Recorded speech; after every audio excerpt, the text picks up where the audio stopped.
Seems crazy to think I wanted to live in a treehouse by the pond and have to share a room with you growing up. Or that we tried splitting our room down the middle with tape just to keep things separate, even though only one side had a door and one side had the closet. I will always have the image of you running through the streets of IUP, smiling from ear to ear, looking for someone to rugby tackle. Logan. Logan. I asked about you. I was driving Suzie back to Williamsport to drop her off at Duncan so you could take her back to chiropractic school. She gave me a shrug and a smirk and went back to talking about everything new and exciting about school. I'd see them in their group of friends but didn't know the bond that was forming. Next thing I knew, she was moving to Buffalo for clinical and living in a purple house with Logan. From the first visit to Buffalo, I could see how incredibly happy my sister was. Logan went off to watch a UFC fight. I didn't even get to talk to him the first night, and Suzie told me stories of growing love for the city, chiropractic, and Logan. Clearly, you were both made for each other. The ease you guys communicate and live your lives is something I admire about both of you. I'm so excited to see what this journey takes you. You know we'll be crashing on our couch wherever you live. Now, ladies and gentlemen, would you all please stand and join me in a toast to Suzie and Logan? To love, laughter, and ever after. Cheers.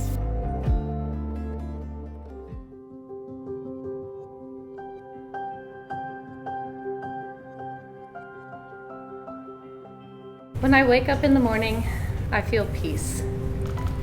I look at you and I'm filled with overwhelming joy. I don't hit the snooze and I don't try to fall back to sleep because I don't want to. My reality is better than dreams. It's amazing to think that we were once friends without any romantic feelings for each other. We were best buds vegging out on the couch watching football, making dinners together because I found recipes like pineapple stuffed Chinese food, and how could you pass that up? And studying for endless exams. We talked about classes and our love lives and our plans for the future, but never considered each other. Seemingly by chance, it changed. One night, we held hands. We didn't say a word, but I felt so much kindness and connection to you that I knew it could be something big, something I wanted to explore. I look at you now, and I see a person that shares my values, my desire for growth, my need for individuality, my hope for the future, and my predisposition for fun. I want to see what other roads we travel, how big of a family we create, and how many dogs we name Marshall.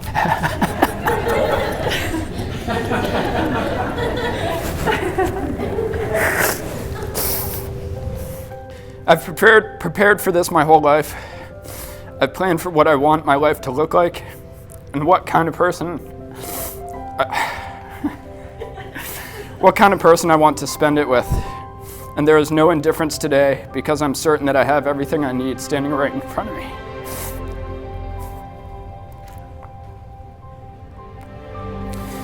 We met in the right place at the right time. We met as friends, without any expectations, as our purest selves. We cultivated raw friendship for 1 year, and I truly believe everyone should try to do it this way, because that year has given us an impenetrable base to fall back on.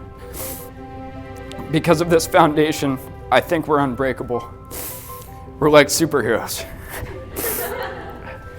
When it came time to be more than friends, you were ready and I was not. Our little fling ended and you gave me back my things in perfect high school breakup fashion. I took off on a cross-country road trip ready to find myself, become liberated by thousands of miles of highway and my own racing thoughts that were sure to lead me to something profound.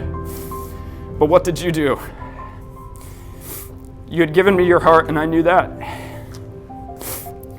When I didn't immediately take it, you could have gotten angry or spiteful. Maybe you did, I don't know.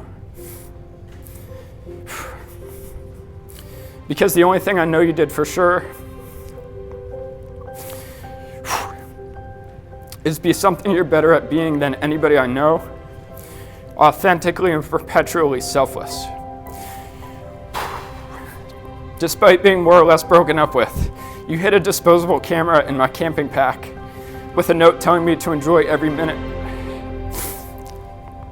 of my trip and to try to capture a few good ones. I like to think you did that as a last-ditch effort, a last yank on the rod, because you knew how cool of a fish you had hooked. But I know deep down that this was an act of pure selflessness. You're a giver and you do good things for good reasons, because you have more good in your heart than anyone I've ever met. It took me 1,500 miles to find the camera, and of course, that had to be prompted by a text from you to look in the top pocket. But when I finally did, under a sprawling Texan sunset, the old light bulb came on. I realized I was halfway across the country. I shouldn't write this. I was halfway across the country, and I had been driving in the exact opposite direction of everything I could have possibly wanted in a lifelong partner. Logan and Suze, before your friends and family as your witnesses, you have exchanged your vows and your rings. So what's left? What's left in your life will be up to both of you to decide. Will you try to hug Algonquin again in the middle of winter? I certainly hope not. But if you do, I have the utmost confidence that you'll make the best of every moment that you spend with each other. Now, with the greatest of pleasures, and by the power vested in me by the Commonwealth of Pennsylvania, I now declare you husband and wife. Logan, you may kiss the bride.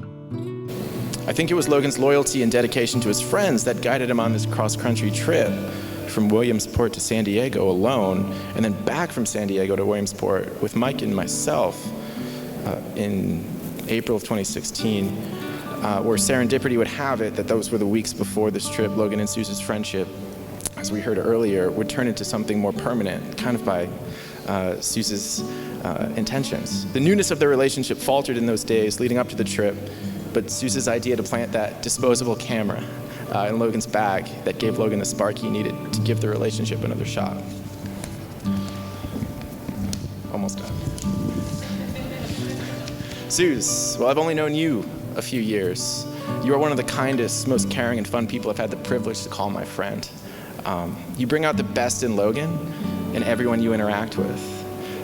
When my wife, Becca, and I first met you, it was the days leading up to our wedding, and you did not skip a beat in coming to help set up and eventually take down all the decorations for our kind of DIY wedding. And your ability to make connections with other people so quickly is unmatched. Your love for Logan, your attentiveness to your friends, your sense of adventure and exploration make you and Logan a perfect match. If everyone could please raise a glass. Logan, Suze, I wish you two the most joyful union, happiest marriage together. You two have found something rare, something great. Cherish each other. Always strive to be great for each other. And most of all, never stop making each other laugh. I love you both. Cheers. Hear, hear.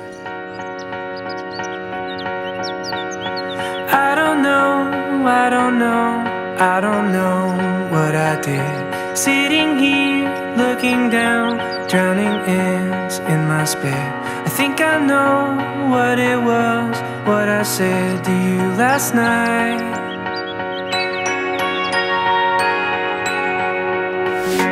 L-O-V, L-O-V, L-O-V within it. Sitting here, looking down, picking grass between my feet.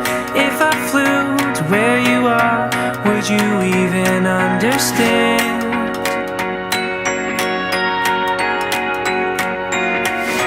If I flew to where you are, would you think to hold my hand?